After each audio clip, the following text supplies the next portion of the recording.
Hi again everyone, welcome back again di Altcoins Update. Altcoins Update hari ini kita bakal bahas XRP.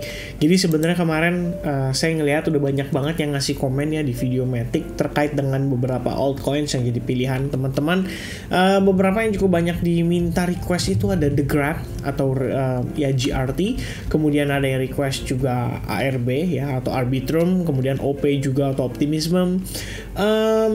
Dan lain-lain ya, ada banyak banget di situ yang dibahas ya. Tapi satu yang paling menonjol itu XRP Army ya. Seperti biasa XRP itu tentu saja kita tahu ya dalam posisi saat ini itu lumayan sering menimbulkan kontroversi, mengingat menjelang siapa itu saya lupa lagi nama ini ya, Gary Gensler ya teman-teman ya, perwakilan dari SEC itu kayaknya akan dipecat. Maka banyak orang yang meyakini bahwa XRP itu akan menjadi salah satu token ya bisa dibilang melalui proses legalitas yang cukup mengerikan ya, mengingat company-nya itu kan dituntut teman-teman. Tapi pada akhirnya kalau misalkan memang berhasil lolos dari tuntutan SEC, berarti XRP punya satu keunggulan ya, menjadi salah satu token yang telah melewati persidangan dan survive teman-teman. Alright, so itu bisa menjadi sebuah pertimbangan tentunya. Nanti kita akan update lagi untuk kasus XRP, but for now kita fokus dulu untuk si price action-nya. Dan tentu saja sebelum kita lanjut ke altcoins pembahasan ini, saya pengen kasih sedikit announcement buat teman-teman sekalian. Guys, live streaming kelihatannya bakal kita adain di hari Minggu, so stay tune teman-teman buat dapetin informasi update terkait dengan jadwalnya ya atau jamnya ya. Biasanya sih kita mungkin ngadain sekitar jam 8 jam 9 malam. Jadi agak santai ya di hari Minggu, dan persiapan mungkin ya untuk teman-teman menghadapi di bulan Mei. Oke. So, yeah, I think that's it ya untuk announcement-nya. Kita lanjut dulu untuk ke update price action-nya starting from Matic kali ya. Jadi Matic sebenarnya kalau kita lihat progres hari ini ya, kalau kita lihat kemarin dulu kita ngomongin. Baru banget kemarin kita bahas Matic itu harus bisa bertahan di atas area demand zone, kemudian juga level psikologisnya yaitu $1, dan rupanya ya minimal bisa bertahan itu udah cukup oke ya, karena kita ngelihat harga hari ini udah mulai open ya, slightly di bawahnya, tapi kemudian dia rebound langsung dan cukup signifikan. Sebenarnya kalau misalnya kita ngelihat dari dia punya time frame hourly yang saya perhatikan untuk si Matic, ini adalah bagaimana kita mendapatkan reaksi kembali dari area demand zone yang cukup kuat atau cukup strong gitu ya. Mengingat pergerakan sebelumnya membentuk semacam falling wedge, kemudian kita mendapatkan inisiasi dari buyers kisaran level $0.95. Disitulah sebenarnya saya memberikan label sebagai salah satu area yang cukup strong dan powerful buat si Matic. Dan setelah itu kalau kita zoom in lagi, sebenarnya ngelihat dari struktur harga yang terbentuk di time frame 15 menit, menariknya adalah Matic itu mendapatkan reaksi ya. Ini yang pertama teman-teman, cukup penting. Reaksi pada Matic itu cukup impulsif ya, cukup signifikan. Kemudian harga perlahan-lahan turun dan terkoreksi. Nah, kalau teman-teman lihat di sini ada apa ya? Ini adalah update terakhir ya yang saya lakukan ke teman-teman di Advance Group juga. Anyway, sekalian mau inform ke teman-teman untuk Advance Group. Sebentar lagi kita akan tutup ya, sekitar tanggal 30 teman-teman. So pastikan kalian yang mau ikut bergabung di dalam Advance Group untuk mendapatkan informasi outlook dan juga diskusi bersama dengan teman-teman lainnya, serta live session ya almost every week. Klik link yang ada di deskripsi, mumpung lagi ada promo ya, jadi sesegera mungkin teman-teman. Nah, ini dia kita ngebahas sedikit ya posisi daripada si Matic. Jadi pertama saya ngelihat initial momentum ya, nanjak dari kisaran $0.95, kemudian dia pullback dan mendapatkan reaction. Jadi simple ya, initial dan reaction. Jadi ada memory, ada reaction di sana. Nah, kemudian pada time frame 15 menit terakhir kita bahas secara struktur ini cukup bullish saya katakan ya. Jadi sebenarnya acuannya itu kalau misalnya kita berbicara soal Matic, itu saya ngeliriknya itu dari Ethereum. Karena sebenarnya Ethereum itu punya kondisi yang sama ya, relatif sama. Dan untuk Ethereum sendiri hari ini kita bahas same ya, more or less-nya. saya juga katakan di sini bahwa for Ethereum a little bit different, saya lebih nyaman dengan long dibandingkan short. Kemudian here's for aggressive trader, skenario-nya bisa dimanfaatkan sebenarnya dengan hanya based on location, memanfaatkan demand zone yang ada. Jadi begitu harga pullback sampai ke level itu, mungkin bisa dikonsider untuk entry. Ya, salah satu pertimbangannya adalah bagaimana nanjaknya yang impulsif dan proses pullback-nya yang sangatlah korektif. Kemudian saya memberikan alternatif juga, barangkali nggak sampai ke demand zone, ternyata Ethereum tuh langsung breakout, maka sebenarnya bisa dimanfaatkan juga. Jadi entry long on breakout. Cuman preferable yang skenario yang pertama ya, jauh lebih enak gitu. Karena kita ngelihat dari segi risk rewardnya aja udah kelihatan ya, perbedaan perbandingannya cukup signifikan.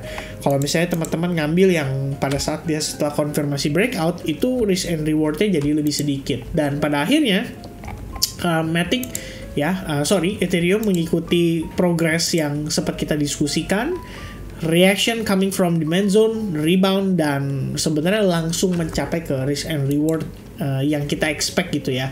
Karena salah satu penyebabnya adalah kita berbicara soal data GDP, dan memang nanti ini akan kita bahas ya by the way di Bitcoin update. Tapi intinya kesimpulannya adalah Matic itu memiliki pergerakan yang lebih kurang sama dengan si Ethereum. Jadi saya katakan kalau misalkan dia pullback ke demand zone, there's a high probability untuk si Matic sebenarnya bisa rebound. Cuman note penting dari saya adalah saya much prefer tidak transaksi di dalam struktur internal dari swing besar, karena jatuhnya jadi scalping dan rawan berubah struktur dalam waktu yang relatif singkat. Permasalahan utamanya adalah GDP tadi malam. Itu yang sebenarnya menjadi note penting bagi saya ya. Nah, kembali lagi ke price actionnya. Jadi kita buka lagi untuk si chartnya sendiri. Kalau misalkan untuk Matic saat ini gimana jadinya? Pertama, kita punya reaction dari demand zone. Kedua, area highest level pada sesi Asia telah berhasil di break. Ini artinya pergerakan pada sesi New York tentu saja memiliki activity yang lumayan signifikan. Dan sekarang proses kita sedang terpullback karena ada rejection yang terjadi pada kisaran area support and resistance. Ini wajar teman-teman untuk terjadi. Yang perlu kita take note adalah bagaimana proses reboundnya ini terjadi dalam fase yang cukup korektif. Nah, ini ya, walaupun kita ngelihat dan harapannya lebih ke arah bullish, tetap tidak bisa dipungkiri bahwa pada rejection yang terjadi kemarin, ini pasti bisa menimbulkan reaction kembali. Sama aja kayak waktu di bawah, jadi ada aksi dan reaksi ya. Kemudian pada time frame hourly-nya sendiri, closing membentuk bearish engulfing. Dan situasi ini tentu saja bisa membuat si nantinya Matic ya mengalami either pelemahan momentum atau even worse menjadi reversal kembali dan pada akhirnya turun lagi teman-teman. Nah, sekarang kalau buat teman-teman yang mau memanfaatkan si coin Matic ini, pertama syaratnya jangan sampai break dari demand zone. Kalau break dari sana, ini artinya sebenarnya buyers momentumnya udah mulai kehabisan power ya. Dan kalau misalkan dia berhasil break dari resistance-nya, sebenarnya itu merupakan situasi yang cukup baik ya. Tapi balik lagi teman-teman, kalau untuk long sendiri ya, preferable kalau saya tidak bertransaksi di dalam swing yang ada di sini. Ini karena menurut saya ini terlalu masif ya, terlalu impulsif. Dan ini jadinya kayak struktur di dalam struktur yang besarnya aja. Dan tentu saja in the end kita akan melihat lagi mana yang lebih dominan. Dan kalau misalkan yang lebih dominan sellers, in the end masih ada probabilitas yang cukup besar untuk reaksi dari sellers itu kembali masuk ke market. Karena dengan proses yang terjadi di sini, ini menimbulkan banyak orang untuk mengambil transaksi long atau buy. Mengingat adanya bentuk uptrend yang terbentuk pada time frame kecil seperti di 15 menit ataupun di 5 menit. Nah, itu yang menjadi concern utama daripada saya ya. Kalau misalkan untuk Matic, preferable-nya adalah breakout dari level $1 ya, close di atasnya, dan kalau bisa sih ya nanti ada setup lagi yang menarik untuk di follow up, terutama continuation pattern. Alright, so itu dia teman-teman untuk pembahasan daripada si Matic ya. Perlu diingat bahwa overall kita masih dalam tekanan sellers. Jadi walaupun kita ngelihat ada sedikit optimisme harga bisa rebound, tetap harus ada antisipasi bahwa sellers itu bisa kembali sewaktu-waktu ya. Jadi kalau saya sih personally mungkin tunggu sampai konfirmasi tunggu sampai reversalnya terjadi konfirmasi dulu, atau iya trading di dalam struktur, which is ya kalau saya pribadi lebih nggak begitu nyaman ya untuk melakukan. Tapi tentunya teman-teman pasti punya preferensi masing-masing dan trading system atau trading style masing-masing, jadi feel free untuk manfaatkan ya. Nanti chart Matic akan saya share di Telegram, make sure kalian juga gabung di grup Telegramnya.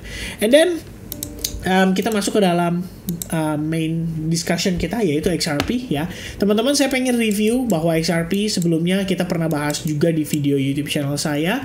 Kita ngelihat tekanan dari sellers ya, itu datang dari area-area trendline tersebut, dan terakhir kita ada testing ke trendline itu. Lagi-lagi ada rejection, 2 kali rejection, dan sekarang kita pullback nih untuk testing ke level 0,4407 dolar. Ya, pada level tersebut sebenarnya merupakan area SNR, dan pada pergerakan kemarin kita mendapatkan tail candle yang lumayan panjang, mengindikasikan bahwa masih ada buyers tersisa di sana yang mau memanfaatkan harga XRP tersebut untuk mereka melakukan pembelian. Nah, kalau kita melihat dari betapa agresif turunnya, ini sebenarnya masih ada possibility untuk si XRP bisa turun lebih rendah dari 0,44 dolar. Nah, tapi menurut saya saat ini di time frame hourly-nya XRP punya peranan penting untuk membuktikan kepada kita, karena di level yang sama menurut saya ini adalah level big fund zone ya. Taunya dari mana? Ini adalah sedikit akumulasi terakhir sebelum akhirnya kita ngelihat harganya rally signifikan. Jadi balik lagi, ada memori di sana, ada reaction yang mungkin saja bisa timbul dari level tersebut. Dan rupanya teman-teman, ada potensi terbentuk double bottom itu pada time frame 4 jam, dan kalau kalian zoom in ke time frame 1 jam sama ya. Kita lihat ada reaction pada level yang sama ketika XRP mendapatkan reaction pada pergerakan sebelumnya.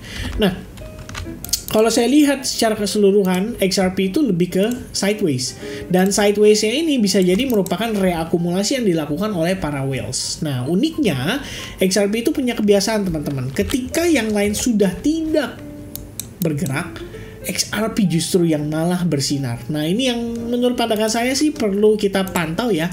Jadi untuk saat ini mungkin bolehlah untuk masuk ke dalam watchlist, tapi selama XRP di sini belum bisa menunjukkan kepada kita bahwa mereka siap untuk terkonfirmasi rebound kembali, maka sebenarnya ya belum bisa dimanfaatkan dengan ideal ya. Karena kalau kita lihat yang lain udah ngepam aja, si XRP di sini itu masih bertahan di highest dan lowest level sesi Asia. Ya, jadi kita masih sideways aja nih ya di dalam sesi Asia, dan sampai dengan sesi New York pun belum ada breakout gitu. Kalaupun ada breakout, ya balik lagi teman-teman, perlu ngelihat ada terjadi breakout dulu pada kisaran 0,48 dolar, karena sideways yang terjadi di sini ini juga terjadi pada time frame yang besar ya. Jadi untuk menyederhanakan dan membuat kesimpulan daripada si XRP, sederhananya teman-teman, kita perlu ngelihat dia breakout dulu supaya lebih terkonfirmasi. Karena kalau dia gagal breakout, big possibility kita bisa lihat dia turun bahkan sampai ke level demand-nya, dan itu di kisaran 0,38 dolar. Alright, so I think that's it everybody untuk XRP dan juga untuk Matic. Pembahasan singkat dari saya, mudah-mudahan bisa bermanfaat, mudah-mudahan bisa jadi referensi analisis juga. Dan thank you so much yang udah nonton video ini sampai selesai. Sampai ketemu lagi di update for Bitcoin dan di live streaming pada hari Minggu. Thank you very much and have a nice day guys. Cheers, goodbye guys.